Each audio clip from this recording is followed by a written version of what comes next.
tamir bitti mi tamir? Arabamızın nesi varmış? Şarjı mı bitmiş? Çınar Usta.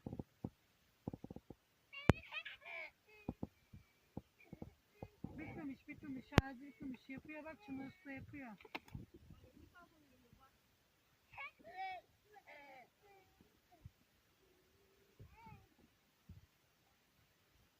Dur ben de gireyim arabanın içine dedim değil mi? Ha. Sen de gir madem. Hadi. Ha, gaza baktım. Olmadı mı?